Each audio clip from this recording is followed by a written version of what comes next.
Katika kitabu cha Mambo ya Walawi akiwa anaokota kuni siku ya Sabato. Lakini watu wale walipomkamata na kumpeleka mbele za Musa, Musa akuchukua maamuzi bila shaka pasipo kwenda mbele za Mungu. Lakini tunaona ya kuwa Balaki alipotuma ule ujumbe wa kwanza kwake Balaam. Hii ni katika Hesabu sura ya 22. Tunaona ya kuwa wale wanapofika ule ujumbe kwake Balaam anawaambia kuwa walale ili apate kwenda kutafuta neno kwa Mungu. Lakini alijuaje kama si wa Mungu ya kuwa angeenda kutafuta neno kwa Mungu na Mungu akamjibu? So point hiyo inatupa taswira ya kuwa Balaam alikuwa na desturi ya kwenda mbele za Bwana na Bwana kumsikiliza.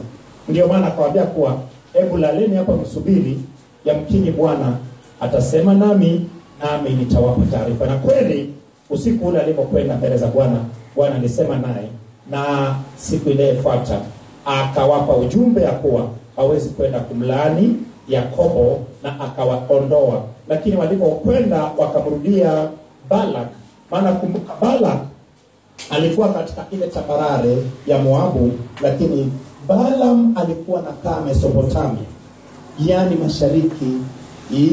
mashariki ya mbali kutoka pale ambapo Balaki alikuwa anatawala. So bila shaka walipoenda, Balaki akatuma ujumbe mwingine tena, lakini akiwa ameiboresha ile ofa yake, na ujumbe ule ulibeba na viongozi wa ngazi ya juu. Bila shaka kumbuka, Mungu alishasema na Balaam mara ya kwanza ya kuwa hasiweze kwenda kumlani Yakobo. Lakini kumbuka hata sasa hivi watu wengi sana, mtu anaweza akaambiwa ya kuwa mtu huyu hakufai. Kwa mfano, kwa mtu anayetafuta mwenza ama mke ama mume, anaweza kaomba Mungu akamwambia huyu hakufai, lakini bado tena akaendelea mara ya pili na ya tatu. Mungu anapokupa jibu, basi ishikilie jibu hiyo, maana Mungu sio mwanadamu hata awe kigeu. So kinachofanyika ni nini? Kilichomvuta Balaam ni ule ujumbe wa pili. Ujumbe wa pili ulikuwa na ofa iliyo nzuri. Tunajua wapi? Unaposoma katika vitabu vya Agano Jipya, nilisema hivi, unaposoma Agano la Kale, bila shaka ili upate maana ya neno kwenye Agano la Kale, kama utakwenda kwenye Agano Jipya upate mahali palipoandikwa neno hilo, bila shaka utapata kuijua maana yake. Maana nilisemaje? Nilisema Agano Jipya ni Agano la Kale imefanywaje? Imefunuliwa. Agano la Kale nilisema ya kuwa ni Agano Jipya imefunikwa. Sasa ukitaka kujua ya kuwa neno la maana yake kwenye Agano la Kale lilikuwa nini, nenda kwenye Agano Jipya mahali palipofanya nini, mahali ambapo ni Agano la Kale imefunuliwa. Tuliona kwenye kitabu cha waraka wa Petro ya kuwa Petro akisema ya kuwa Balaam alivutiwa na mapato ya nini? Mapato ya udhalimu. Ina maana ilikuwa ni mapato ya aibu, bila shaka, kwa sababu tayari Mungu alishamkataza asiende kumlani Yakobo ama Israeli. Lakini baada ya ile ofa ya pili anawaambia kuwa subirini, nitaenda tena. Mungu akisema neno amesema. Usiwe mtu unayekwenda kumsumbua Mungu wakati Mungu ameshakupa jibu. Kuna wakati mwingine jinsi unavyoomba, unayo kitu lakini kitu hicho unahisi sio kizuri, usiende kumuuliza Mungu, je, hii ndiye? Mwambie Mungu, ninaye hichi hapa, lakini sasa Baba utanisaidiaje ili kinifae? Umeona sasa? Unayo mchumba, mlishaga anza, umejua Mungu mchumba ushampata, lakini sasa unataka kumuuliza Baba nionyeshe. Ndio yeye akuonyesheje wakati tayari mko pamoja? Mwambie Bwana ya kuwa kama unaweza kumfinyange ili afanye nini? Aweze kunifaa. Umeona sasa? Unaweza kumsihi Mungu, maana hakuna jambo gumu la kumshinda ama hakuna lisilowezekana kwake, lakini nategemea jinsi unavyoomba. Sasa kinachofanyika, bila shaka Balaam alikuwa ni mtumishi wa Mungu mwanzoni, lakini mara ya pili Balaam alitoka kwa sababu ya ujira ule wa udhalimu. Bwana Yesu asifiwe. Lakini hata sasa hivi mimi naweza nikawa ni mganga, naweza nikawa kama mganga kabisa. Unaweza kaja mimi nikakwambia kila kitu iliyopo kwako, ya kuwa umevaa vesti ya rangi ya nyekundu, Umevaa socks ambazo imechanika chanika.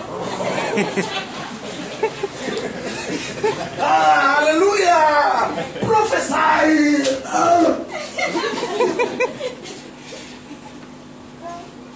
Nakwambia kwa nyumba ni kwenyu, kuna nyumba ambayo kwa upande mmoja kamebomoka. Prophesy! So acha nikuulize. Mganga apige ramli kuonyeshe hai. Na mimi nionyeshe hai. Sio mbaya kutoa unabii juu ya mtu. Lakini watu wa Mungu acha nikwambie. Lengo la unabii ni nini? Je, ni wakati wa unabii? Nilikuwa nikiongea jambo ambayo mimi kila siku nilikuwa naifanyia kazi sana. Neno la Yesu akuwa mwisho wa manabii ilikuwa ni wakati wa Yohana Mbatizaji. Mathayo 11:13 na Luka 16:16. Nikijaribu kufuatilia jambo hilo, maana kama imeandikwa neno mara mbili, ina maana imefanya nini? Imedhibitika. So kama Yesu alisema kuwa mwisho wa manabii na Torati, je, sasa hivi tutumie unabii namna gani? Kwa sasa hivi bila shaka karama ya unabii inatakiwa itumiwe kufundisha watu neno la Mungu, lakini tabiri zote zipo kwenye neno la Mungu. Biblia imebeba tabiri zote.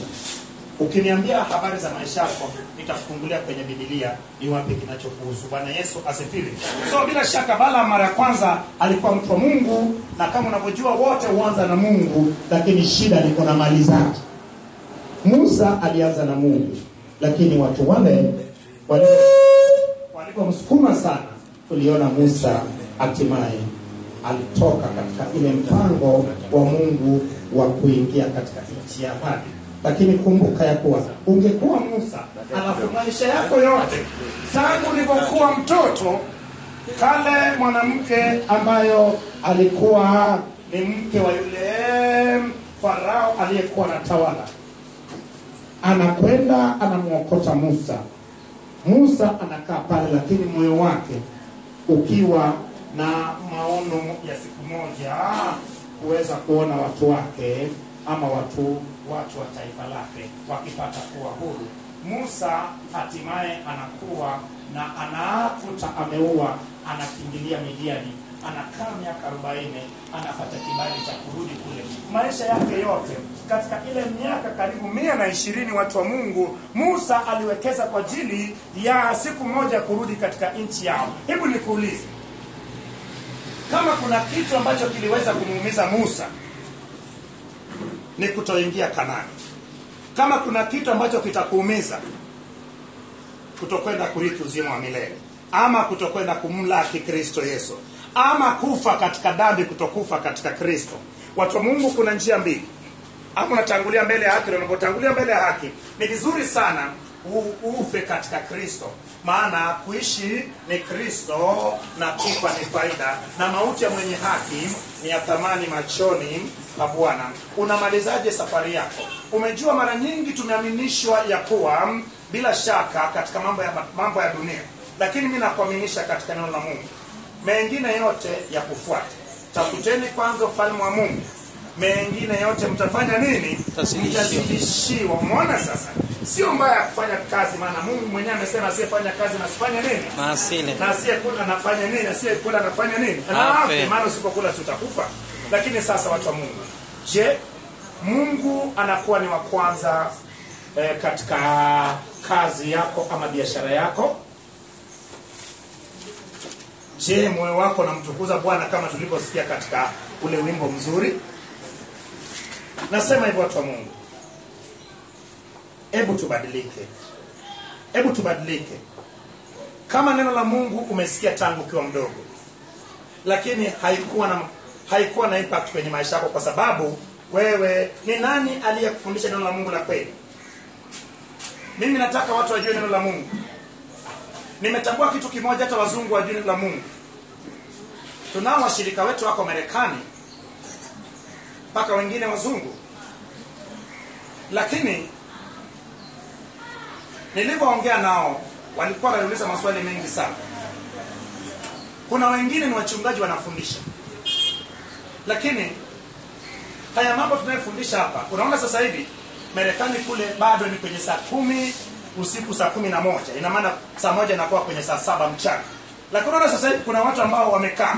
Huwa turekodi hii kipengele cha kwanza, lakini wanaitaka, ndio maana umeona tunarekodi kwenye Periscope wanafuatilia.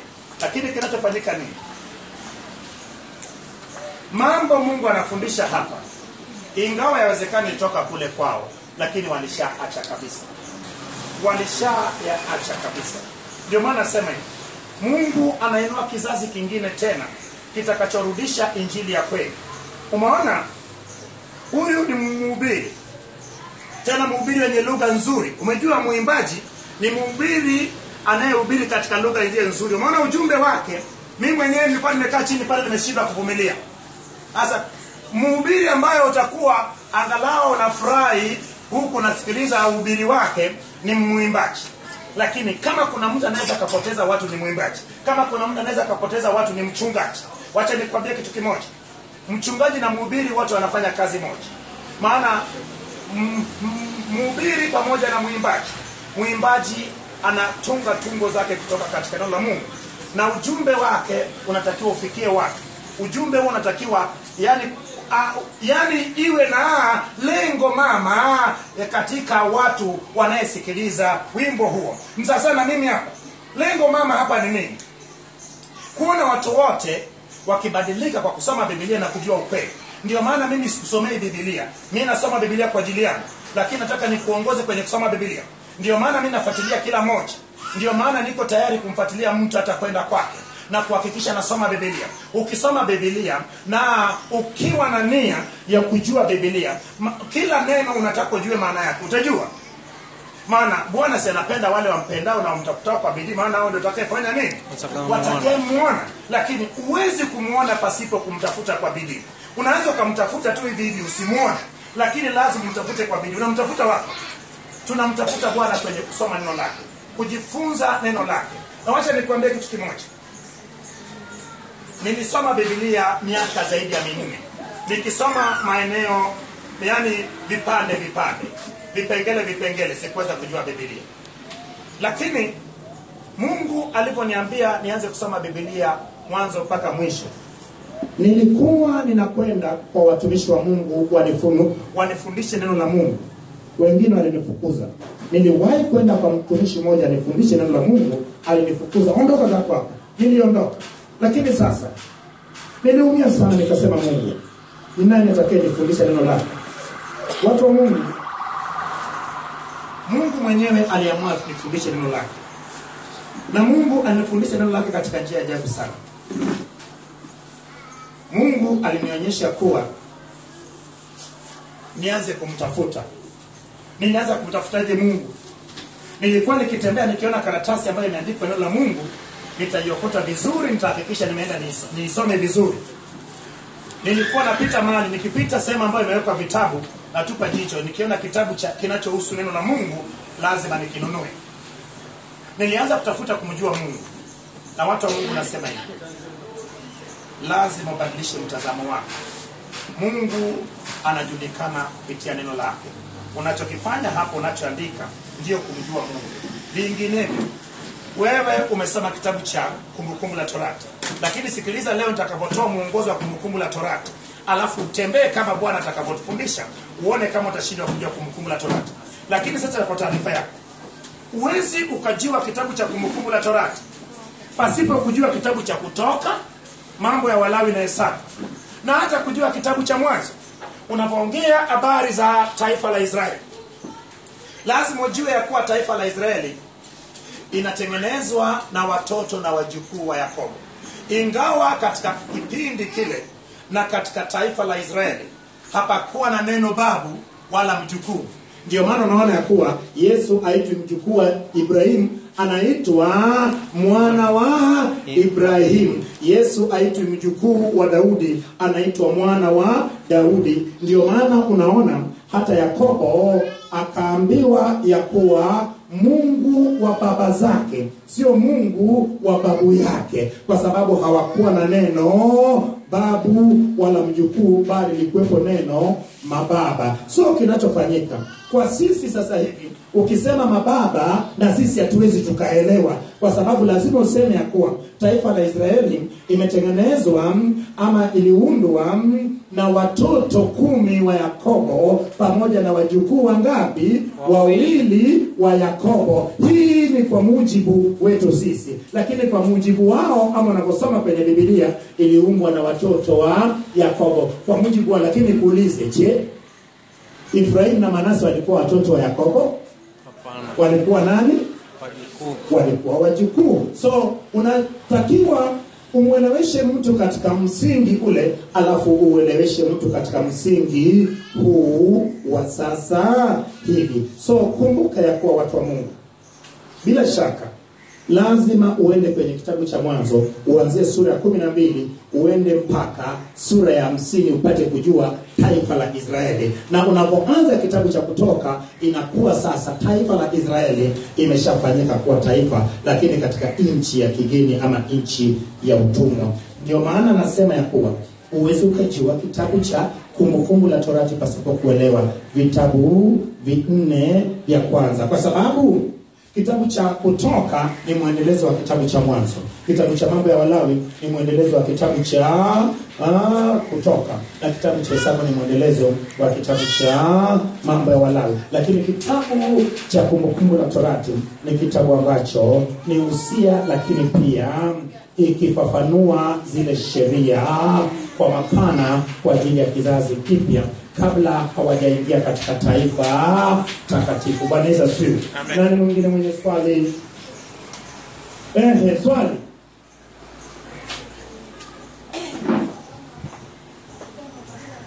Hapo unaona. Hapo ni wapi hapo napaona? Mara ukisema hapa ninaona, inawezekana ni hapa unaona hapa. Lakini hapo kwenye Biblia ukisema hapa, bila shaka inawezekana unaona hapo, lakini hebu anaona hapa kwenye Biblia tabu hapo katika sura ya 3 alipokimbia Musa kutoka Misri kukimbia Midiani. Mpaka akaoa Beshua, na inaonekana kwamba alikuwa na kibali mbele za Bwana. Lakini hapo kwenye kitabu cha Hesabu ambapo walikuwa Bwana alikuwa mbele ya Bwana. Mzee akaja na mwanamke Midiani. Hapo sasa inashangaa na jiuliza, Mungu alimpa kibali Musa kuishi kule Midiani na mioa na watoto. Huyu Midiani alikuwa sio katika ile makabila ambayo atakuangamiza, kama alimwangamiza hapo. Bwana Yesu asifiwe. Amen. Tuliona ya kuwa Musa alikimbilia Midiani. Lakini je, Midiani wametoka wapi? Tuliona kwenye kitabu cha Mwanzo sura ya 25, baada ya Sara kufa, Ibrahim baada ya kumuozesha Isaka mke ambayo ni Rebeka, bila shaka Ibrahim aliamua kuoa mke wangapi? Wa pili. Aliamua kuoa mke wangapi? Wa pili. Usifanye kosa ukasema kuwa Hajiri alikuwa ni mke. Hajiri hakuwa mke. Hajiri alikuwa ni mjakazi. Lakini baada ya Ibrahim kufanya mchakato wa Isaka kupata mke Rebeka, Ibrahim alioa mke mwingine wa pili anayeitwa Ketura. Na Ketura alizaa watoto 7. Na moja kati ya watoto wa Ketura aliitwa ni Midian. So kumbuka ya kuwa kinachofuata ni nini?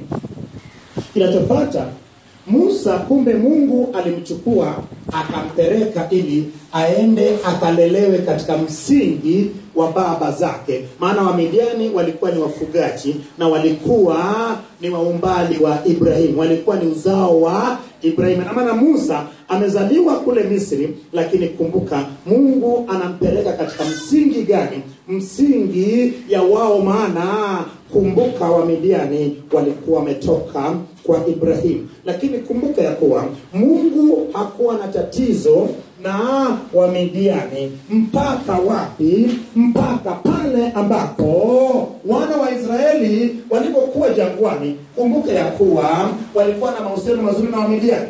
tuliona Jethro baba yake Musa, baba yake mke wake Musa akienda kuwatembelea. Tuliona shemeji yake Musa akiwa anakaa na wakina Musa, mpaka Musa anamwambia kuwa bila shaka aende pamoja na wao, na Bwana atakapoingiza katika nchi ya ahadi naye atabarikiwa. Nani atakayeniambia shemeji yake Musa alikuwa anaitwa nani? Shemeji yake Musa alikuwa anaitwa nani? Hata sijakuuliza Sagana. Sijui pilipili usio ile nakuashia nini. Mimi sikakuuliza Sagana. Shemeji yake Musa alikuwa anaitwa nani? Shemeji yake Musa alikuwa anaitwa nani, Grace?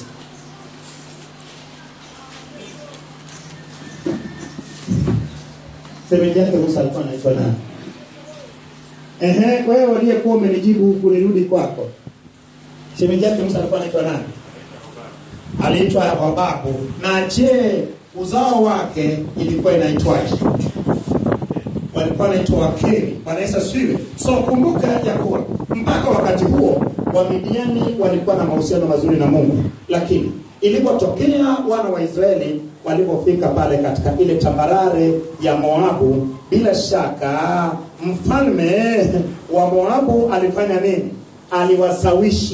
Aliwashawishi wa Midiani. Na kumbuka ya kuwa hiyo tunapata wapi? Tunapata kwenye ile Hesabu sura ya 25. Wakasawishika na hatimaye wale wanawake wa Kimidiani na wanawake wa Kimoabu walipowasawishi, kumbuka ya kuwa hatimaye wakawakaribisha katika ibada ya miungu yao pale katika Baal Peore. Na kilichofuata ni nini? Mungu katika hiyo sura ya 25 anasema kuwa awatabishe nani? Awatabishe wa Midiani. So kumbuka ya kuwa kinachofanyika ni wangeendelea kuwepo wale wa Midiani, ingepata nini? Palikuwa na nafasi kubwa sana ya wana wa Israeli kuvutwa kama walivyovutwa kwenye Hesabu sura ya 25 kwenda kuabudu miungu mingine. Bwana Yesu asifiwe. Bila shaka umenielewa. Utasoma Hesabu 25. Nani mwingine mwenye swali? Mtu mwingine mwenye swali? Swali Flora. Swali langu liko kwenye Ezekiel 4. Alipoambiwa na Mungu kwamba yani Mungu akamtuma kwa wana wa Israeli na akawaambia usiwaogope. Na Mungu akamwambia Ezekiel kwamba atalalia ubavu mmoja ambayo kila siku moja ni mwaka mmoja. Ndio. Na atamtia pingu ili asiweze kugeuka mpaka atakapoanza tena kulalia ubavu mwingine wa pili. Na akamwambia chakula chako kitakuwa ni kunde, dengu, mchanganyiko wa vyakula. Na huo atauoka kwenye mashonde. Sasa nikawa nataka kuelewa maana ya mashonde.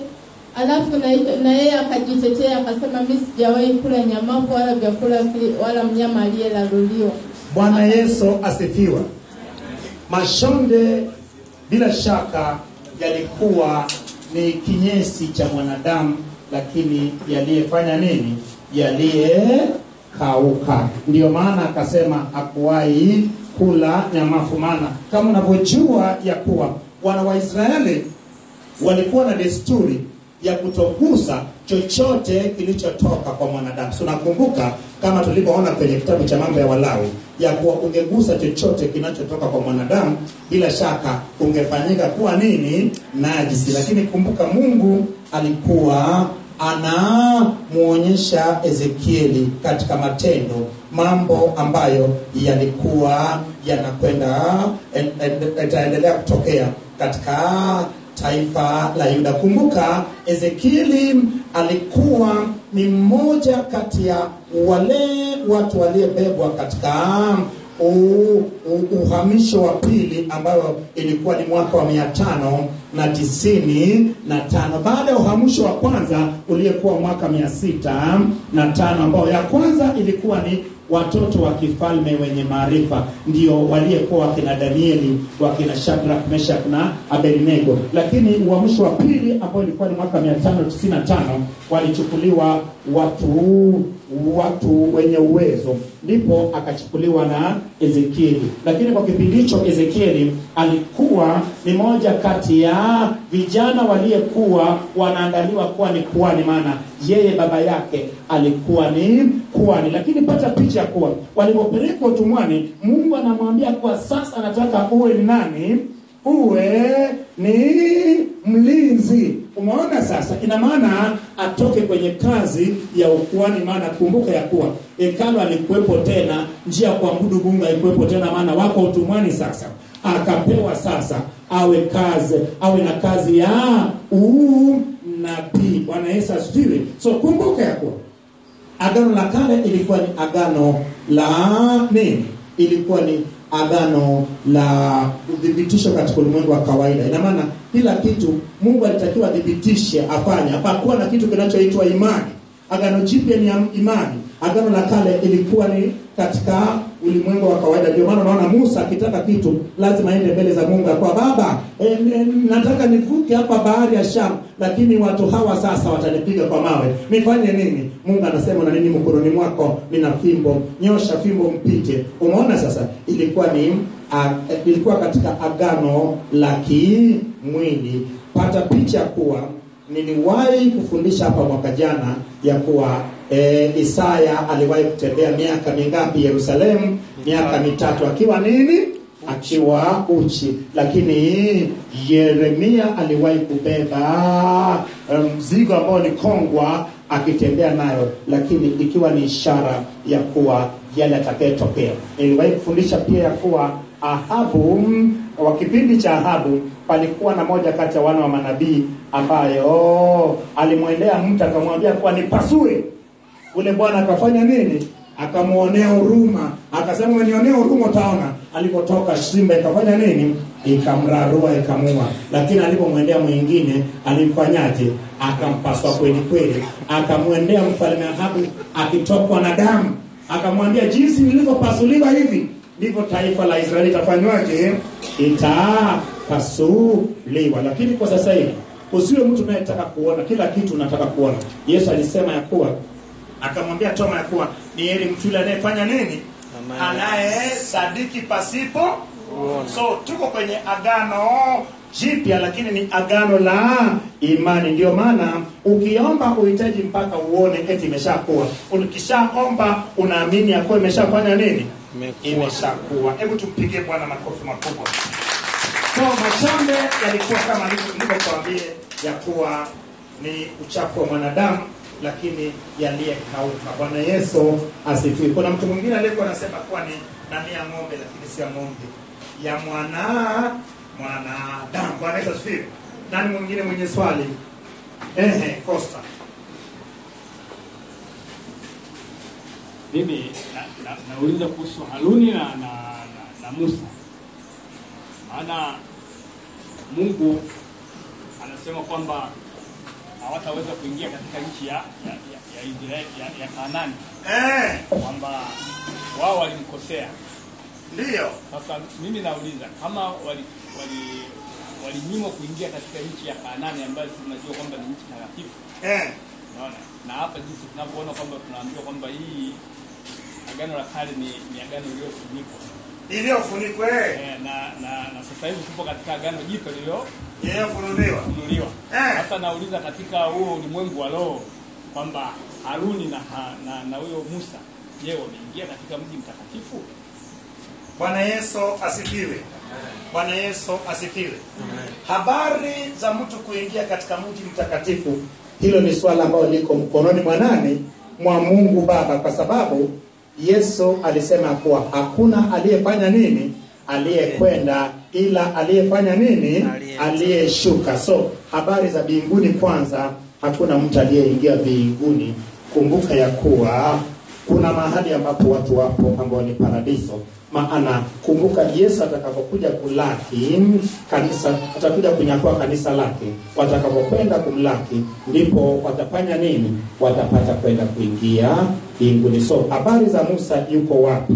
Hilo ni habari ambayo iko mkononi mwa Mungu Baba. Kama unavyojua ya kuwa hakuna aliyefanya nini, aliyeingia. Hata Enoko huwezi kusema aliingia, hata Elia huwezi kusema aliingia, maana Yesu asingesema kama tulivyosoma katika kitabu cha Yohana ya kuwa hakuna aliyefanya nini, aliyeingia, ila aliyeshuka kutoka mbinguni ambao ndio yeye. Nani mwingine mwenye swali? Nani mwingine mwenye swali? Anybody with any question? Anybody with any question? Swali langu linatoka kwenye Mwanzo 17 mstari wa 5. Kwa habari ya majina. Unaona kwamba Mungu hapa alimwambia, akiongea na Abraham, akasema hutaitwa Abraham, utaitwa Ibrahim, na mke wako ataitwa Sarai. Pia vile vile Yakobo akabadilisha jina. Hasa katika hayo majina kulikuwa na tatizo gani kwenye hayo majina mpaka Mungu akaamua kuyabadilisha? Bwana Yesu asifiwe. Kama unavyojua, Ibrahim mara ya kwanza alikuwa anaitwa Abraham. Maana Abraham ni nini? Niliwahi kufundisha maana ya Abraham na maana ya Ibrahim. Kiingereza ni Abraham na Abraham. Niliwahi kufundisha hapa Saganda ama Michael, niliwahi kufundisha Abraham maana yake nini?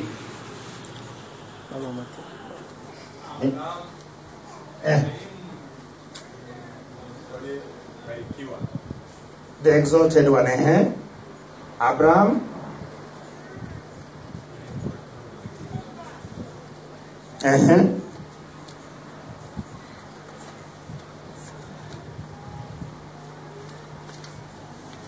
Martha.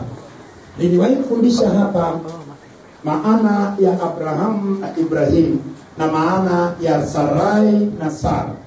Tulipita katika kitabu cha Mwanzo, na hii ipo katika sura ya 17, pale ambapo Mungu alikuwa anafanya agano na nani?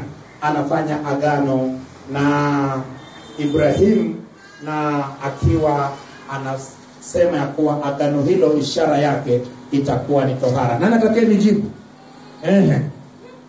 Amecheka kwanza.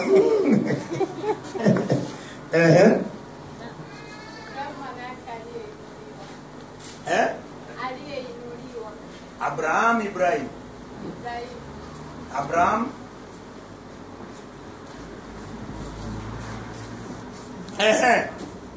Abraham ni aliyeinuliwa, Ibrahimu ni baba wa mataifa mengi. Tupigie Bwana makofi makubwa. Abraham ni aliyeinuliwa, Ibrahimu ni baba wa mataifa. Na Sarai ni binti wa kifalme. Sarai binti wa kifalme, sawa, na Sara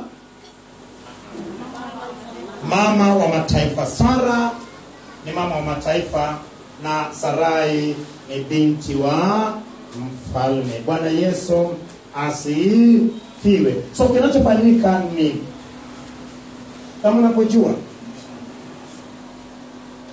jina Yakobo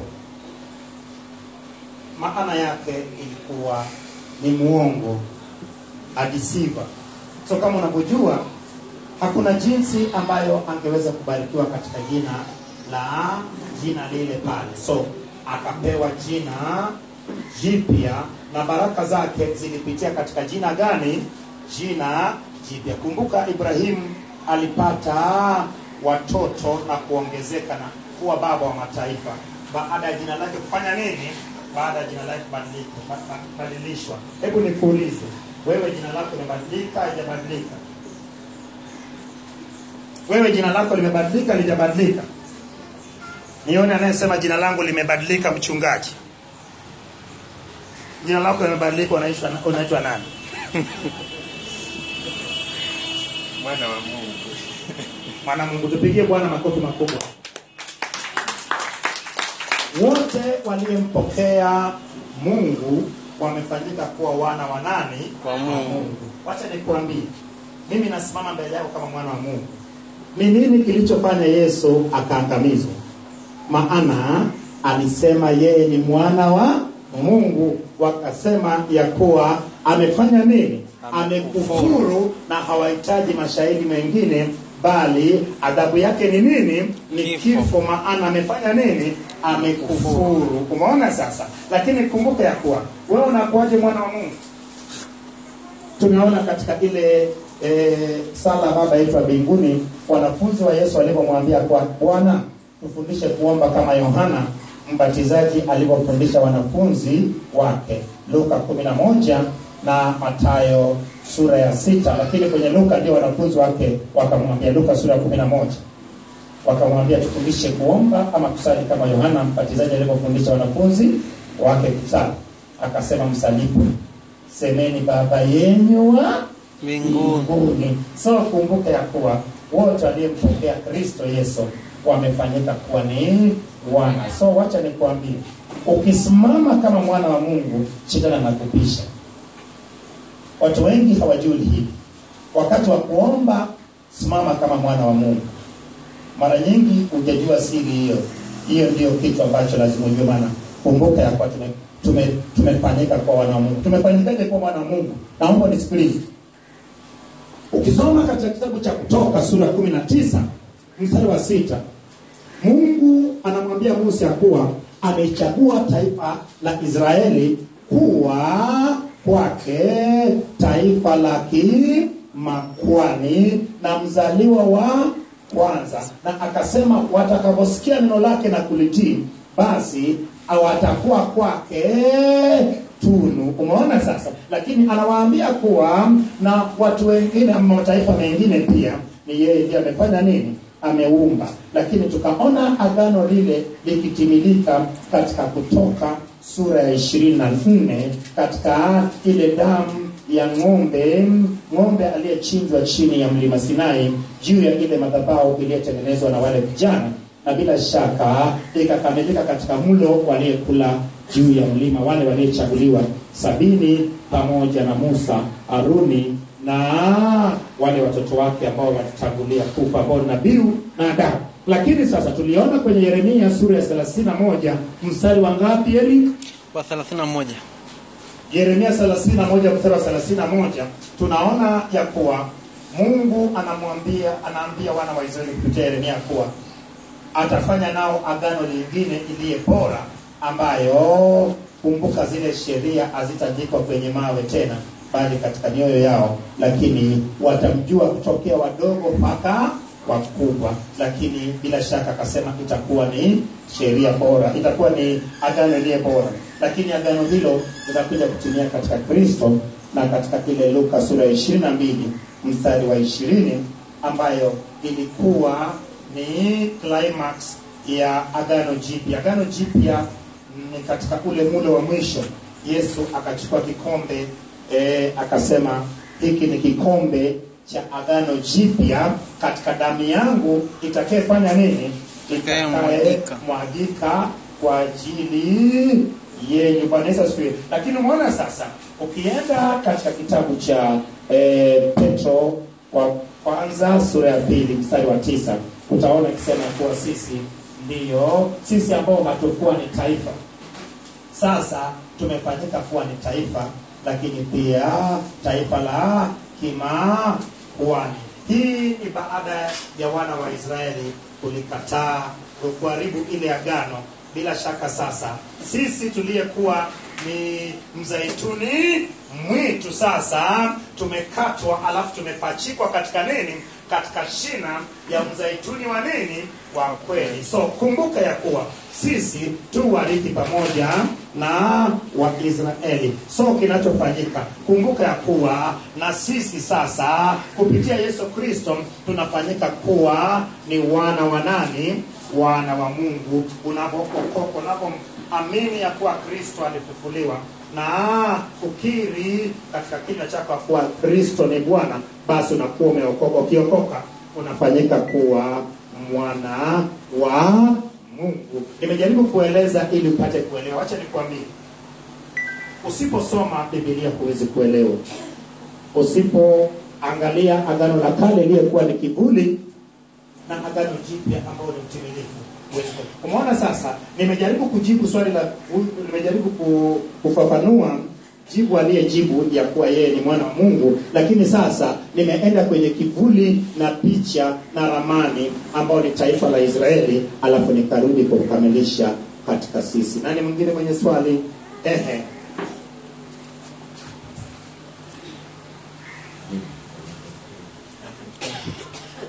Ninauliza juu ya huduma ya nabii.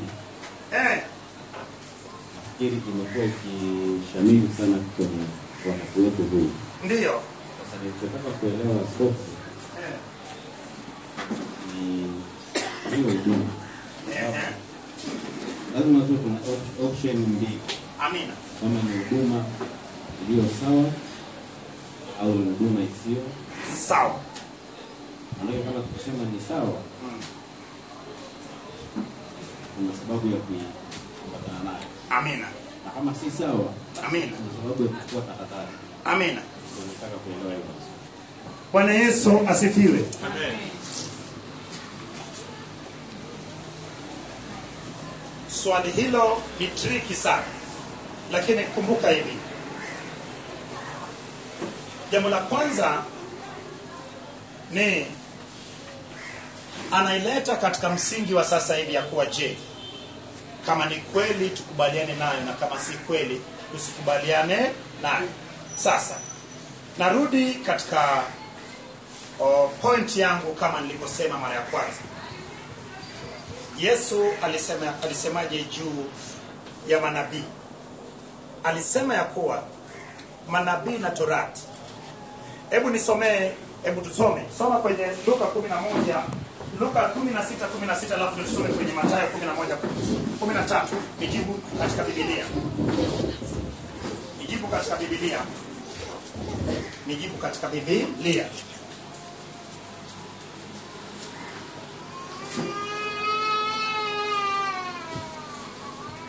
Mtu anachotaka. Amen. Luka 16:16.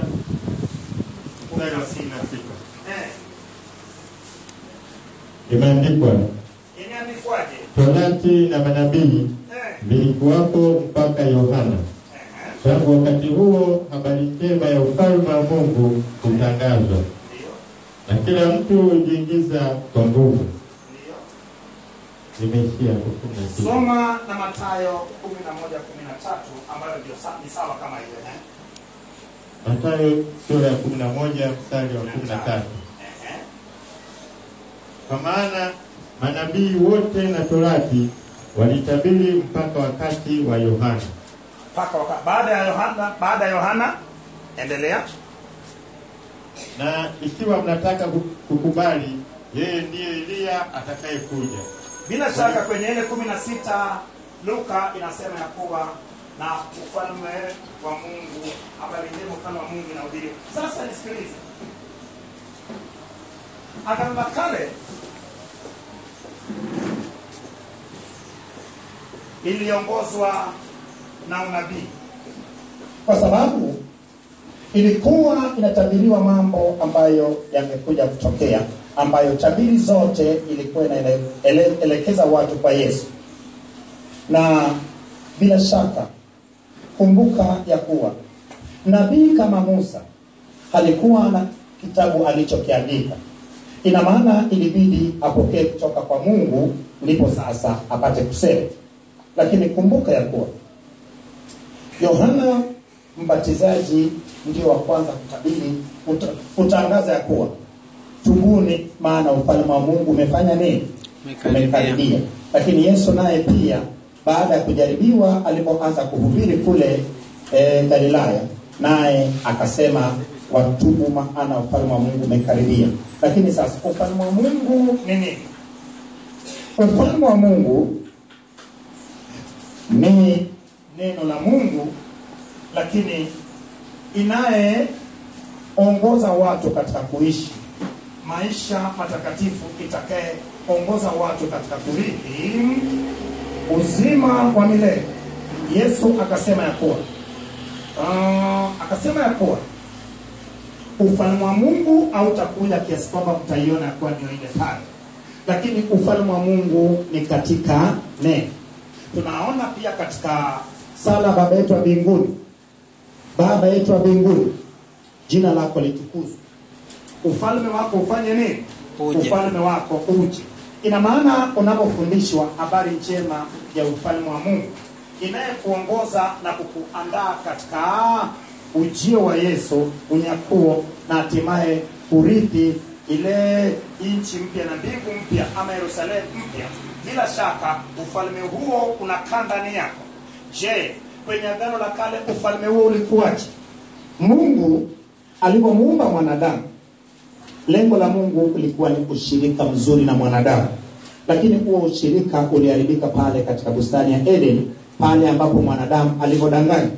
Lakini Mungu sasa alitafuta njia tena ya kupata kuitengeneza huo ushirika. Na Mungu akafanya njia ya kuja kupatikana kwa Yesu Kristo, ambaye angeleta tena huo muungano. Sasa Mungu aliamua achague taifa moja. Katika hilo taifa moja apate kuweka ule utawala wake.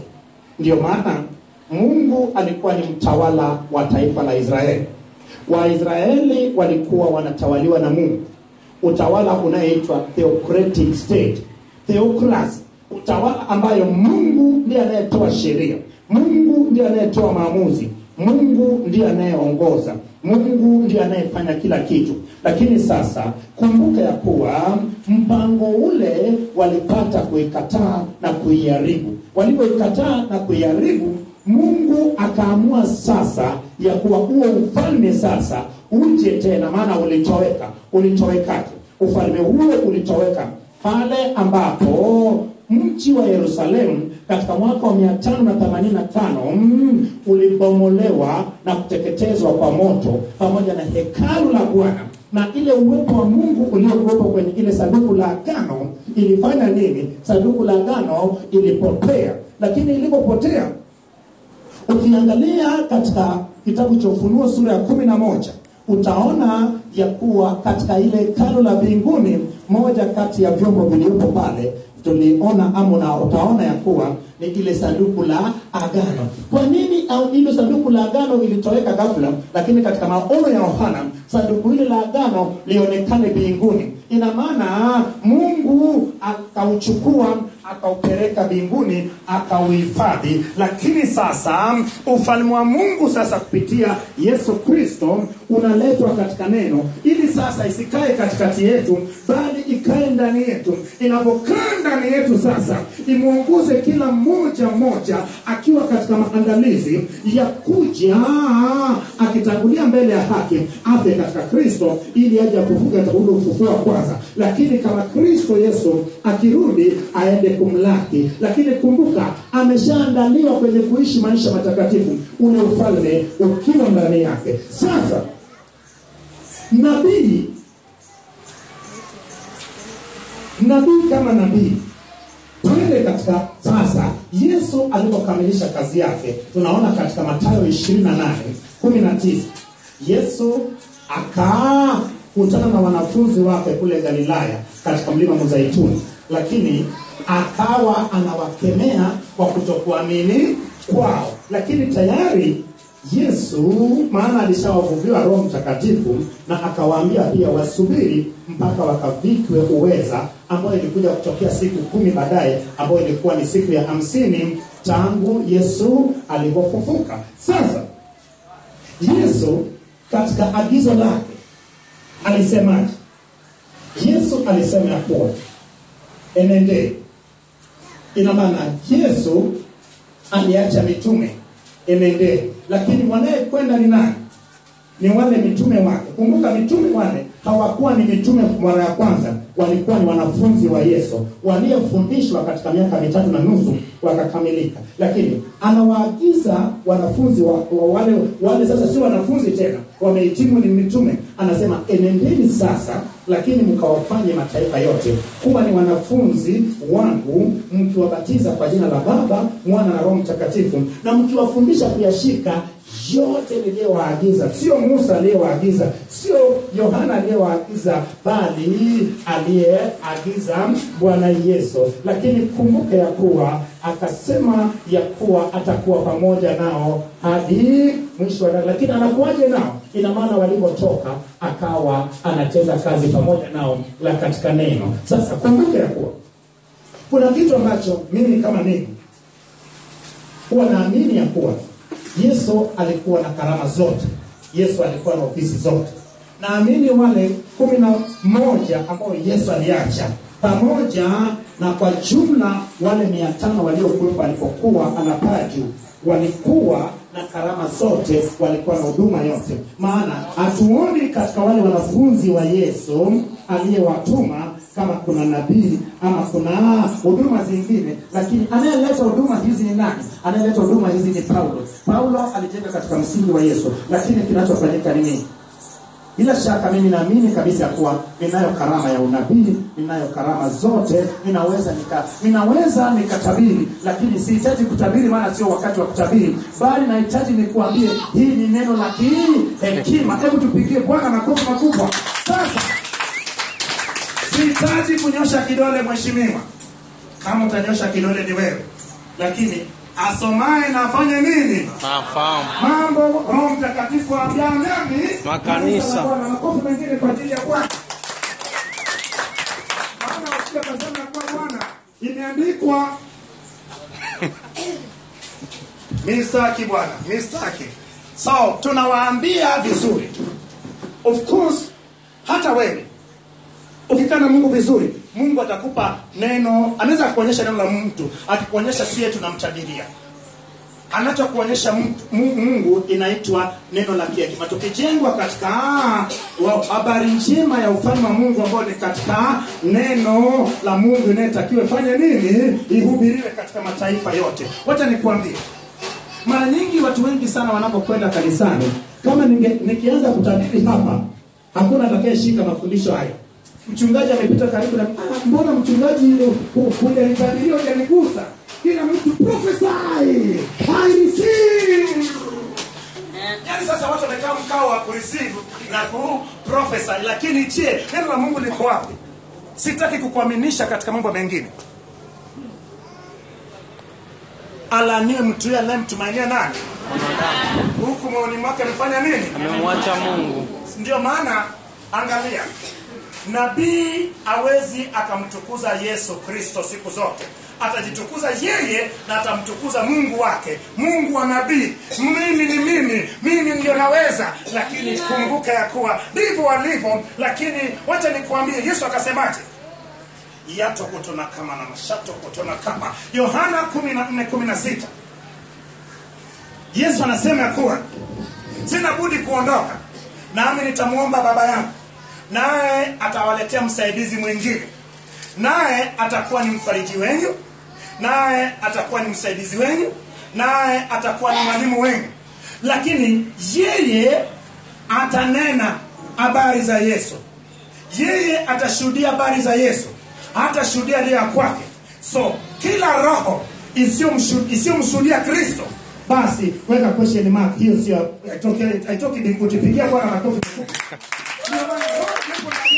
Lazima mshuhudie Kristo, lazima mtukuze Kristo, lazima imuinue Kristo. Na ajishushaye atakwezwa, ajikwezaye atashushwa. Makofi mengine kwa ajili ya Bwana. Hivyo ndivyo ilivyo, na hiyo itabakia kuwa fact. Na kumbuke ya kuwa roho isiyoshuhudia Kristo na kalenda ya Mungu, ambayo kalenda ya Mungu inaongea habari za kurudi kwa Yesu, kama unavyojua tunaishi kwenye nyakati za hatari. Na ile mission tuliyepewa, tumeagizwa wote tuhakikishe watu wote habari njema inawafikia. Tuwafanye kuwa wanafunzi, tuwafundishe kuyashika. Yapi? Kwenye kuyashika kuna shida. Yesu alifundisha wanafunzi wake. Ukienda kwenye Mathayo sura ya 5, 6 na 7, inaitwa hotuba ya mlimani. Uombeje? Akasema msile kama nani?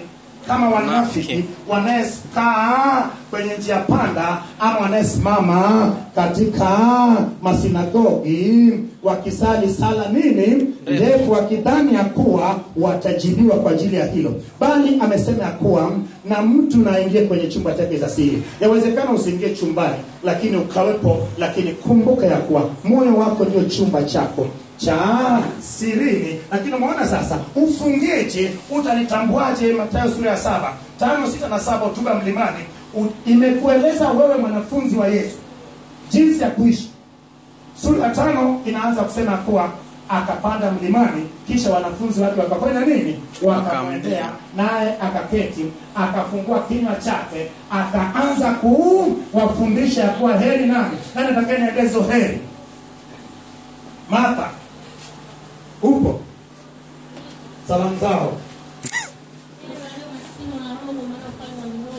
Ndio? Ndio? Heri wenye upole maana watairithi nchi. Heri wenye rehema maana watapata rehema. Heri wapatanishi maana wataitwa wana wa Mungu. Heri wanaougua kwa ajili ya haki kwa maana ufalme wa mbinguni ni wao. Heri wenye moyo safi maana watamuona Mungu. Umeona sasa? Heri wenye moyo safi maana watamuona Mungu. Ukitaka muone Mungu, ukitaka uitwe mwana wa Mungu, so uishije ili upate kurithi ufalme wa mbinguni? Ipo katika, wacha nikwambie, injili yote imejengwa katika hotuba ya mlimani, Mathayo sura ya 5, 6 na 7. Ukisoma uombeje, wewe ni nani, uishije na mwanamke, ushindanaje na mbaya wako, yote pale, ili haki yako izidi ya Mafarisayo, ndio utakapomuona Mungu, ili uitwe mwana wa Mungu, ili uwe kama baba yako mbinguni. Ndio maana nasema hivyo watu wa Mungu, huu ni wakati wa injili. Mtu anayehubiri agano la kale na tuonyeshe ya kuwa ni picha na kivuli cha agano jipya ama injili. Nani mwingine mwenye swali? Nani mwingine mwenye swali? Joshua mwana wa Nuni. Bwana Yesu asifiwe. Amina. Katika Yohana 19 mstari wa 33. Ndio. Askari walikuta Yesu ameshakufa. Lakini askari mmoja akampiga mkuki ubavuni. Kuna uhusiano gani katika mkuki huo na wokovu wetu? Bwana Yesu asifiwe. Yesu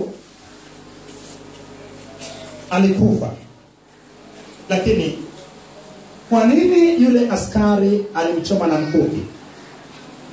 Kama unavyojua, Yesu alianza kuonekana kwenye agano la kale.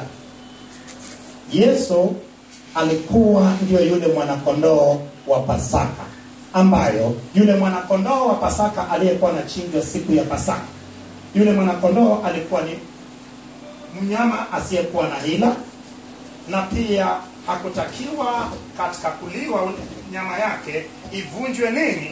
Mifupa yake. Lakini kumbuka ya kuwa Yesu alichukuaje nafasi ya mwanakondoo? Kumbuka ya kuwa siku ile ya Pasaka ambayo yule mnyama alikuwa anachinjwa, na jioni muda wa saa 9 ndio muda ambao Yesu alifanya nini?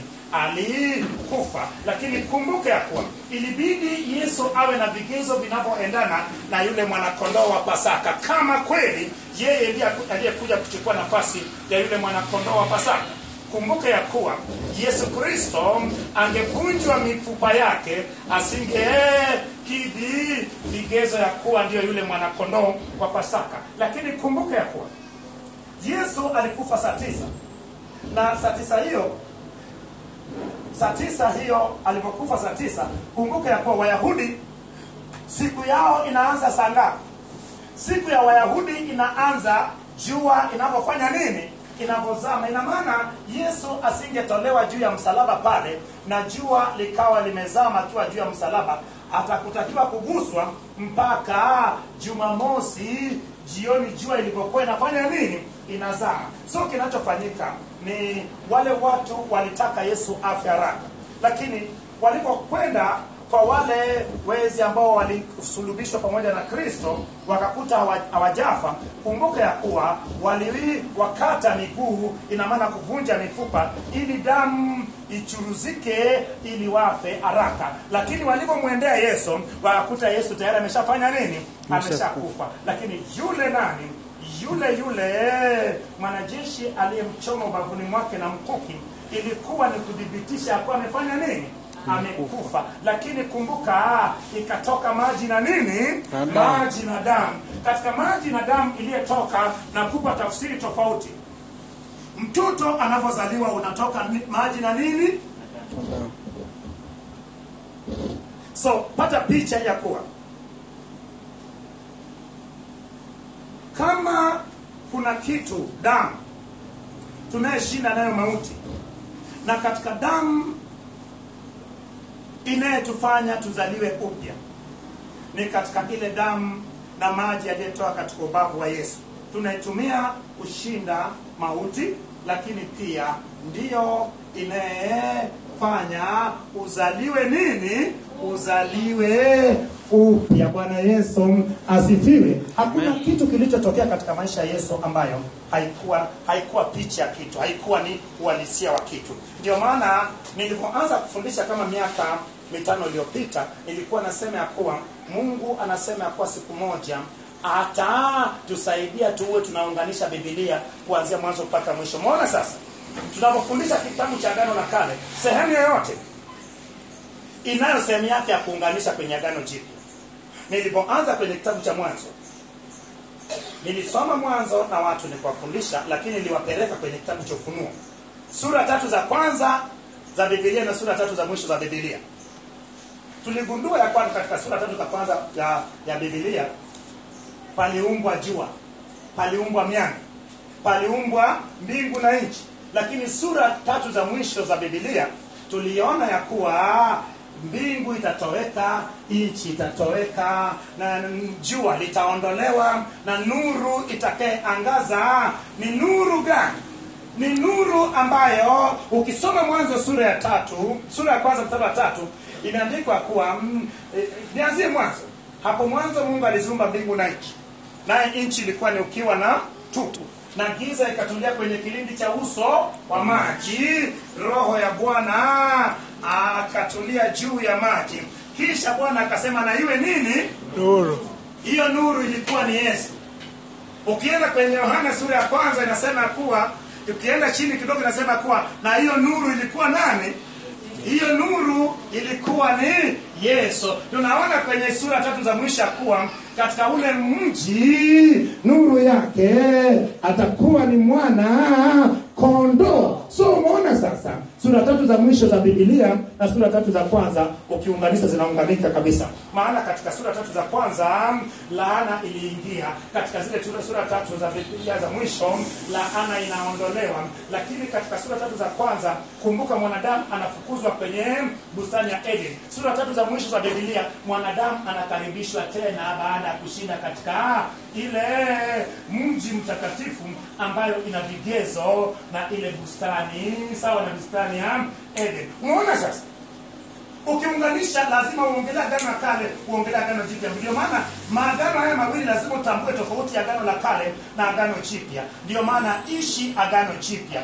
Ingawa Agano la Kale lazima ujue kama msingi, ramani na taswira ya Agano Jipya. Swali la mwisho alafu nitakuwa naishia hapo. Sijapata kibali cha kuuliza watu maswali, lakini wacha nikwambie. Kuna vitu ambavyo yawezekana tukajifunza katika kujibu maswali. Mambo mengi sana tutajifunza wakati wa kujibu maswali. Hata kama tunafundisha tunaweza kukuta maeneo mengine, mambo mengine tunaweza tusiguse, lakini katika maswali Bwana anayagusa yote. Nasema hivi kwa sababu gani? Nimejifunza kitu. Dunia inajenga watu katika njia ya kuleta suluhisho katika dunia. Kumbuka ya kuwa watu wengi hawamjui Yesu kwa sababu ni nani anayekueleza picha ya Yesu, kivuli cha Yesu, ramani ya Yesu, alafu kufikisha mpaka kwa Yesu? Hakuna maana mtu anapofundisha atakufundisha unabii, atakufundisha mapokeo yake. Sio mbaya unabii. Unabii wote na imtukuze Kristo. Ikimtukuza Kristo haina mbaya. Ikikaa katika mapenzi ya Mungu haina nini? Haina mbaya. Maana kumbuka ya kuwa vyote katika ujenzi wa ufalme wanangu, lakini kama itajenga ufalme wa Mungu, kama itamtukuza Kristo Yesu, basi kuna Mungu mwingine ambayo anatukuzwa hapo. Nimeona mkono wako. Nimeona mkono wako. Mpe nani pale ili aulize. Amina. Tofauti ya mwinjilisti na mtumishi na mchungaji. Nadhani kwenye unabii umeingia hapo nimekuelewa, ila nilikuwa naomba kujua tofauti ya mchungaji na mtumishi wa Mungu na mwinjilisti. Bila shaka dada huyo anauliza, anataka kujua zile karama 5 ambayo zimetajwa katika Biblia, si ndio? Hizo karama 5 zipo katika kutenda. Amina. Zipo katika kutenda, lakini wacha nikuulize. Nabii anapokuwa na kanisa, yeye ni nabii, yeye ni mchungaji. Anapokwenda kufanya uinjilisti nje kule, yeye ni mwinjilisti ama yeye ni nabii? Anapokwenda kuanzisha makanisa, yeye ni mtume ama yeye ni nabii? So nabii ana karama, ana huduma zote. Mwinjilisti ana huduma zote. Mchungaji ana huduma zote. Yesu alikuwa na huduma zote. Lakini huduma hizo zote, mimi nasema huduma hizo zimejengwa zote katika kile ambacho Yesu aliacha. Yesu aliacha nini? Aliacha mitume. Na kazi ya mitume ilikuwa ni kuwafanya watu kuwa wanafunzi, alafu watu hao baada ya kuwa wanafunzi wakikomaa, wakikamilika sasa, na wao wanafanywa kuwa nani? Kuwa mitume. Ndio maana mitume wa Yesu walipokataa kutoka katika ile mji wa Yerusalemu, wakang'ang'ania pale, ilitokea nini? Chinja wakakuta wakina Petro wanachapalapa pasipo kufanya nini? Pasipo kutaka. So kinachofanya, unaposoma Agano Jipya, dada, naomba unielewe vizuri sana. Jaribu kusoma vitabu vya Injili, the gospel. Ukishasoma vitabu vya Injili, unaposoma kitabu cha nyaraka iliandikwa, kwanza angalia kitu kinachoitwa general concept. Ijue kabisa kwa Paulo anaandika kwa sababu gani. Kuna kitu Paulo aliandika ambao sasa hivi tumiki ya kuwa kama kuna watu wawili wananena kwa lugha, basi hii haitakiwi. Itakiwa nene kwa lugha ngapi? Moja. Mwingine afanye nini? Lakini kumbuka Paulo alikuwa anaongea na Wakorintho kwa sababu ya matatizo yaliyokuwepo pale Wakorintho. Lakini je, unaiunganishaje na sisi? Umeona sasa? Kila kitu aliandika Paulo, mimi huwa naileta na naipima katika Injili. Nitakapopita na watu kwenye kitabu cha, kuanzia kitabu cha Joshua mpaka kitabu cha Malaki, kila kitu nitakuwa na rifaa katika vitabu vitano vya kwanza ambavyo Torati. So vitabu 34 vya Agano la Kale vimejengwa juu ya vitabu vitano vya kwanza. Vitabu 23 kwenye Agano Jipya vimejengwa juu ya vitabu vya nini? Vya Injili. Ndio maana kuna kitu ambacho kinaitwa kuwa kupaka watu mafuta. Inapatikana kwenye kitabu cha Marko. So Marko ameandika katika Yesu akatuma wanafunzi wake walipokwenda wakapaka mafuta. Lakini sasa mimi nikachukua hatua ya kuifuatilia kwenye wanafunzi wa Yesu aliyekuwa naye waliandika. Hawakusema wala Yesu. Nikamwangalia huyu nani? Nikamwangalia huyu Marko. Marko, kumbuka, alikuwa ni mkalamani wa nani? Wa Petro. So kama yeye peke yake ameandika, alafu nakwenda kwenye kitabu cha Yakobo. Yakobo alikuwa ni ndugu yake Kristo, wala kuwa mwanafunzi wa Yesu. Kumbuka walimpinga Yesu. Kumbuka walisema yakuwa amechanganyikiwa. Lakini walikuja kuchukua utumishi baada ya Yesu kuondoka. Lakini kumbuka Yakobo alikuwa anakaa Yerusalemu, lakini aking'ang'ania nini? Yale mapokeo ya Kiyahudi. Ndio maana Petro alipoenda kutembelea kule kwa Galatia, akamkuta Paulo. Petro alikuwa anakula na mataifa. Lakini Yakobo na wengine walipotoka Yerusalemu wakaenda pale Ugalatia. Petro sasa alipomuona Yakobo, Petro akakataa kula na Wagalatia. Paulo akamtolea uvivu kabisa. Na Paulo akamchana live. Lakini tunaona kwenye kitabu cha waraka wa Petro akumsifia nani? Akimsifia Paulo na nani yake. Ndio maana nasema hivi, kama utafata vitabu vya nyaraka, sio kila andiko lenye pumzi ya Mungu lafaa kwa kuweka kwenye matumizi. Lafaa kwa mafundisho na kwa maonyo na kwa kuadabisha, lakini sio kila andiko la pumzi ya Mungu lafaa kwa kuweka kwenye matumizi. Kuna sehemu zingine imeandikwa maneno mengine huwezi kutaja mbele ya watu, lakini yako kwenye Biblia. Sio ati yote weke katika matumizi. Ndio maana nasema hivi, wala wanatumia vitu hivyo vibaya. Paulo, angalia sehemu Paulo anasema huduma hizo na watu gani? Na watu gani? Alafu uangalie aliandikia makanisa gani. Uende uangalie ya kuwa matatizo gani yaliyokuwepo mpaka Paulo anaweka hiyo. Alafu urudi katika Injili, je, ikoje? Naamini Yesu alikuwa na karama zote. Wanafunzi wale 11 walioachwa walikuwa na karama zote. Paulo alikuwa ni mtume kwa sababu gani? Kwa sababu Paulo alitumwa na Kristo. Umeona? Alitumwa na Kristo, lakini pia na wale mitume ya kuwa wakahubiri Injili katika nini? Umeona sasa? Na ukiangalia sana katika Agano Jipya, mheshimiwa, kwenye Agano Jipya, nadhani manabii waliotajwa, wale manabii walikuwa katika msingi wa kipindi hicho, ilikuwa ni transition period, yani muda wa mabadiliko, maana Agano la Kale na Agano Jipya ilikuwa maungano. Ndio maana wale manabii waliotajwa pale, hata kazi waliyefanya kama wale mabinti wa Filipo, bila shaka walikaa katika msingi wa Agano la Kale. Lakini Agano Jipya, kama basi inatakiwa Yohana awe nabii, maana alitabiri mambo. Lakini unaona kwa nini Yohana, yule aliyekuwa mwanafunzi aliyependwa na Yesu, aliandika Ufunuo na aliandika vitabu 5 kwenye Agano Jipya, akujenga misingi yake katika nani? Katika unabii. So kinachofanyika, unachojifunza katika nyaraka zile, kipimo chako ni vitabu 4 vya kwanza katika Agano Jipya: Marko, Mathayo, Marko, Luka na Yohana. Sio kama umenielewa rafiki yangu? Nani mwingine mwenye swali la mwisho? Nasema hivi, Biblia ni kitendawili kinachotaka kitenguliwe. Ndio maana imeandikwa neno la Mungu limesitirika, lakini Roho Mtakatifu ndiye anayeweza kufanya nini? Kuifumbua. Mimi huwa hata sema hata nikiwepo, sehemu nikiwepo, mimi sikubaliani na mtu, mimi nakubaliana na Roho Mtakatifu, lakini msingi ikiwa ni Kristo Yesu. Bwana Yesu asifiwe. Nani mwingine mwenye swali la mwisho?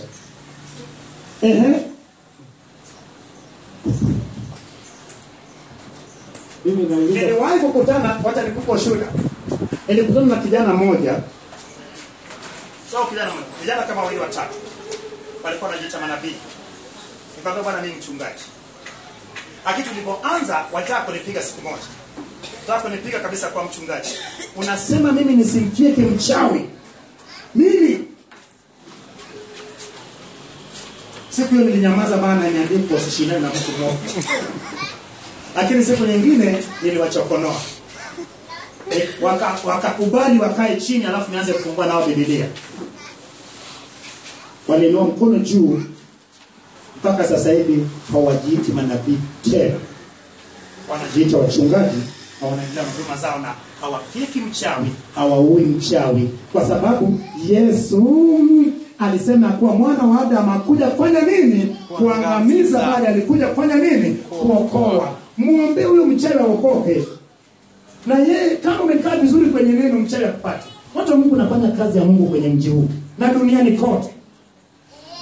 Sijameza kidonge miaka mingi wala kwenda hospitalini. Nasema maana familia yangu na mke wangu yuko hapa. Nani ambaye amewahi kuniona kabisa naumwa? Hata wale tuliojiona nao miaka 10 iliyopita, nione. Sio eti mimi ni mwema, lakini hata mtu akiwa ndani ya Kristo Yesu amekuwa kiumbe kipya, maana ya kale amepita, ya sasa amekuwa mapya. Na sio yeye anaishi, bali Kristo ndiye anaishi ndani yake. Kama umeshasema kuwa ni Kristo anaishi, mbona unasikia kichomi? Mwambie kichomi nisikilize, hata sikia maumivu, maana mwili usiwa kwangu. Ambia kichwa kinachogonga kwa nisikilize. Mwenye mwili asikie nini? Maumivu yake. Unasema sio unaishi ni Kristo huku. Mchungaji, wamekuja wanalia kama paka. Dirishani, acha paka walie bwana. Nao wanasubiria kufanya nini? Ukombolewa. Hata kama paka anakututua hivyo, je, shetani akija? Watu wa Mungu, mimi nimewahi kupambana na shetani. Nimewahi kuteswa na jini. Huyu bwana alikuwepo. Faraji. Na watu wengine hapo wachache. Mama wao alikuwepo. Niliwahi kuteswa na pepo. Sisemi hakuwa naota hivi. Aliwahi kuja dada mmoja. Akaniambia mbele ya watu kwa sawa. Utajua. Nilimwangalia. Nikamwona sio. Nikanyamaza. Lakini akahakikisha amevuta watu wawili pembeni. Akawatoa upepo. Hebu nipeni nauli. Alipowapa nauli, mambo yao yakaharibika pale. Sasa siku ya tatu yake ilikuwa ni mkesha ambao sio mkesha inayoongoza mimi. Nikaambia watu walioko chini yangu ya kuwa bwana, baada ya kumalizika kwa ibada katikati ya wiki, naombeni muende nyumbani msikeshe leo. Wakasema bwana, mkesha huo na moto sana bwana. Kesha huo nakamatwa wachawi live. Nikawachungulia nikasema sawa. Mtoto wa mtu, nikaondoka zangu nikaenda nyumbani, sikutaka matatizo na mtu. Usiku wa manane wao katika mkesha, kwa sababu yule bwana alikuwa chini yangu, Faraji, na mtumishi wa ngazi ya juu anamchukua kale kadada ambao ni kajini ya kuwa muombea. Faraji alipoanza kumwombea, Faraji akaomba kama anavyoomba. Sauti ya Faraji kakata. Hawezi kuomba. Walipokuwa toka kwenye mkesha, mmoja kati ya wadada waliokuwa chini yangu, mmoja alikuwa ana macho ya rohoni sana. Ashamuona kabisa. Huyo dada akaambia kina Faraji, maana Faraji na kaka yake na Faraji walikuja na gari. Ya kuwa nipeni lift. Dada alipoingia kwenye gari karibu saa 10 usiku sasa. Wanataka kurudi sasa. Mniache Ubungo. Kioo ikashika ukungu ya ghafla, hata ukiwasha AC namna gani. So dada yule akaanza kuomba. Ndio ile waokoa. Lakini sasa kesho yake nikawa nimekuja kuomba kwa mama huyu. Mama nilikuja kuomba kwako. Kuja kuomba kwa mama huyu. Jioni tulienda kufanya huduma kwake. Faraji na mama yake akawa amekuja. Lakini Faraji sasa sauti yake inapotea. Nilipoona Faraji nikasikia kufa. Yaani nikasikia imekata kabisa na tena nataka kufa kabisa. Kwa sababu nilishaambiwa kwa Faraji, kila mtu alimsifia akasema Faraji aliomba Bwana. Kaka yake alishampigia simu, mama yake alishampigia simu, wanamsifia. Mimi nilikuwa simpi Faraji aombe mtu kwa sababu nilikuwa namlinda, maana bado nataka akomae. Wakaniona kama mimi namkataza. Nikamwambia Faraji, umepigwa. Faraji hawezi kuongea. Nikajitenga naye nikasema, katika jina la Yesu Baba wa rehema, watu wawili hawezi kwenda pamoja pasipo kupatana. Maana nimepatana naye baba akapigwa, ndio maana na mimi hapa nasikia kufa. Najitenga naye kwa jina la Yesu. Najitenga naye kwa jina la Yesu. Najitenga naye kwa jina la Yesu. Nikasikia afya, nikasikia hewa imeanza kupatikana sasa. Baadaye nikaenda nyumbani. Saa 6 usiku mama Faraji ananipigia simu. Mchungaji, mwanangu anakufa kweli, amepigwa. Faraji amekuwa chizi. Miezi mingapi Faraji? Miezi 6. Kesho yake nafika kule kanisani. Dada yule anakuja kuni confront, anaambia wewe lazima utakutuzwa hapa. Nikamwambia wewe sio mwanadamu, lakini Mungu atasimama. Ilipofika jioni nikaitwa. Nikaambiwa wewe unasikia dada mmoja hapa ya kuwa yeye sio mwanadamu. So tunataka tukufukuze kanisani. Nikasema ya kuwa yuko wapi? Akasema yuko wala hawezi kuja. Cha ajabu, kumbe jana yake kajini kaliondoka na mchungaji kwenye gari yake. Mchungaji huyo jina nahifadhi. Kama unavyojua mimi nafundisha kwa mfano, wala sitaji jina la mtu hapa. Watu wa Mungu, katika ile miezi 6 niliteseka. nikatambua Faraja ameshakuwa sasa amechanganyikiwa. Tukikaa ametoka mbio, naomba nafunga roho ya mauti, naambia mama yake, naonyesha tagongo na gari, tuombe shina mkono, tunaanza kumtafuta, tunafika hapa saa 6 usiku. Baadaye naomba saa 9 ama saa 7 ndio nakuja. Baadaye tukishaomba naambia bwana tumepata hata ajali mwenye. Tukaenda hivyo. Siku moja sasa ninaomba saa 3 usiku, ilikuwa ni siku ya ibada, baada ya ibada mimi nikawa nimeombea watu mpaka karibu saa 3 usiku. Tumekaa na muombea nani? Na muombea Faraji. Watu wamekaa, mama walikuwepo. Watoto, yule binti wake alikuwepo, huyu hapa. Na binti wake mkubwa alikuwepo. Tumepanga viti, lakini nyuma nako muombea Faraji, na muombea Faraji mbele hivyo watu wamekaa hivi. Kuna kiti hajakalia mtu. Hakuna mtu kwenye kiti. Na muombea Faraji amefunga macho. Anasema ameshakuja. Amefunga macho, ameshakuja. Huyo hapo. Nikageuka hivi. Nikamuona mama sijui mmoja kati ya watu waliodondoka ni wewe. Ulidondoka wewe? Watoto wake, watu waliokuwa wamekaa pale, watu wa Mungu. Faraja amesema ameshakuja huyo hapa. Kugeuka ile kiti iliyekuwa wazi, amekaa amefunga ushungi. Watu walianza kudondoka.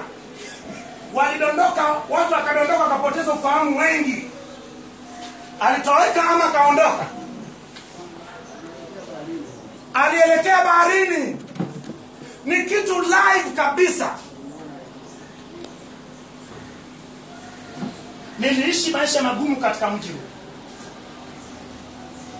Lakini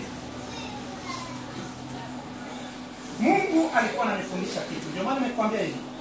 Kuna wakati mwingine unaogopa paka anayeingia nje ya dirisha yako, lakini ipo siku pepo atakuja kabisa katika asili yako.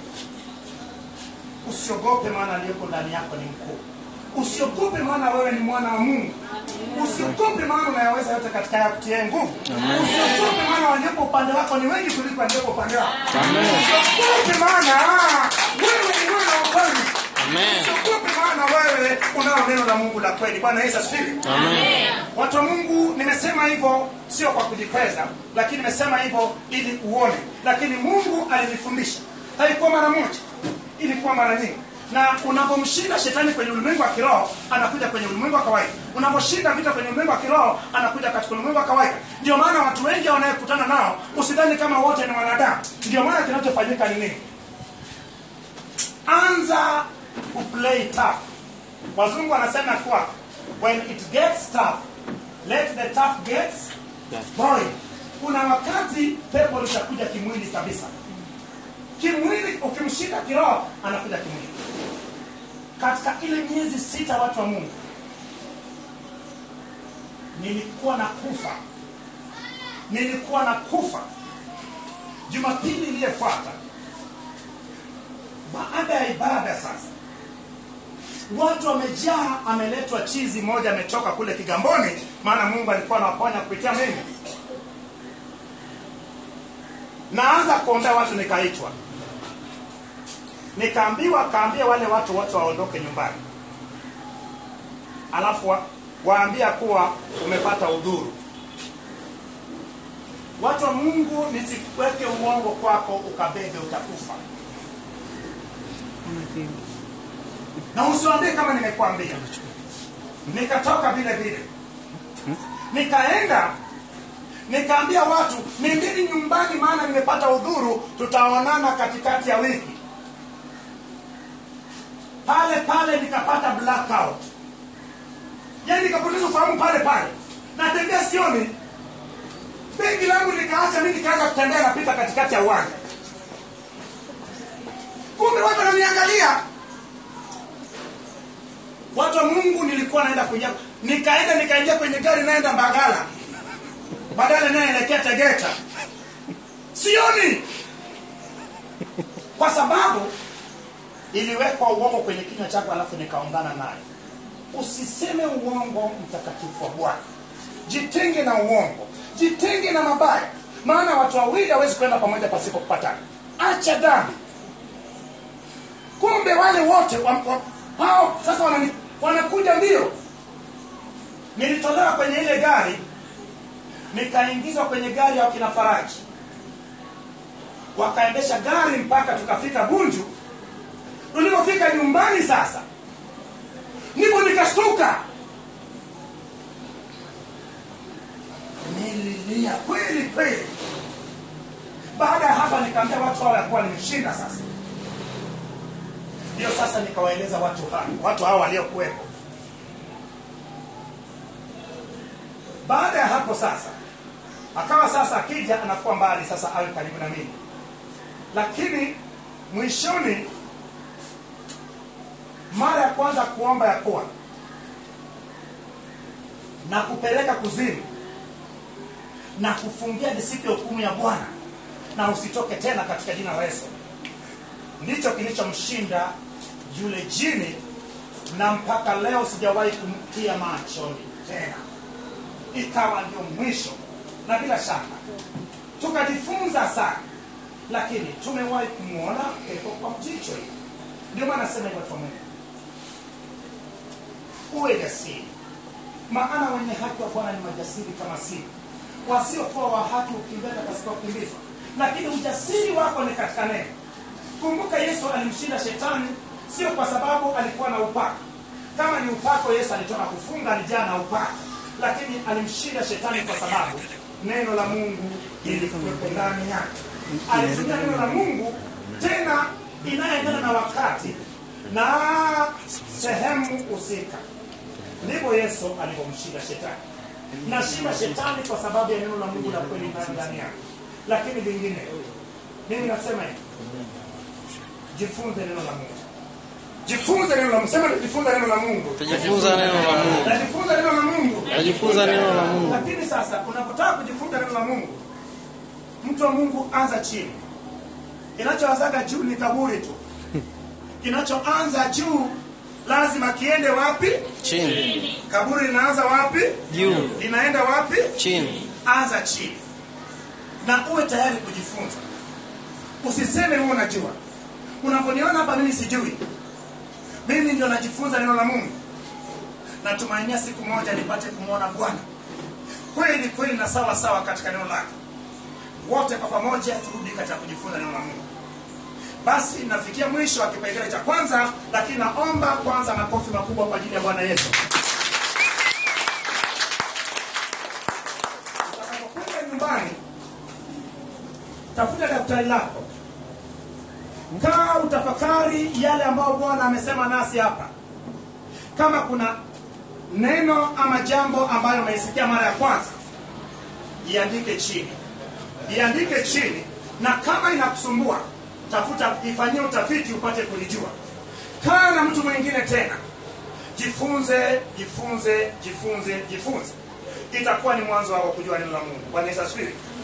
Basi narudisha kipindi kwa katibu, tukiwa tayari kuendelea na kipengele kinachofuata. Kipengele kinachofuata nitakuwa na dakika chache kwa sababu naweka msingi wa kitabu cha Kumbukumbu la Torati.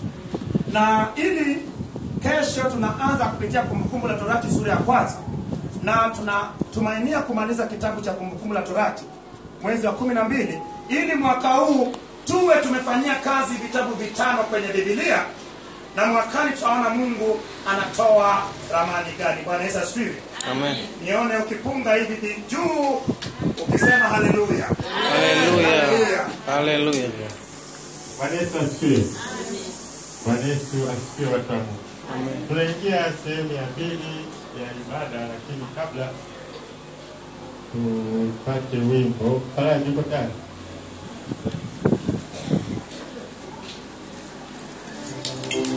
Nauliza hivi, CD hamna? CD za kuuza. Tunaomba hizo CD. Watu wa Mungu, yawezekana hatuwezi tukamtunza, hatuwezi tukamlipa, lakini naombeni watu wa Mungu, tuchukue hizi CD. Hii ni kazi ya Mungu. Mwimbaji huyu ndiye anapoanza kuimba. Ukichukua hii CD, najua unawezekana una redio, lakini ukichukua unaweza kumpa mtu mwingine.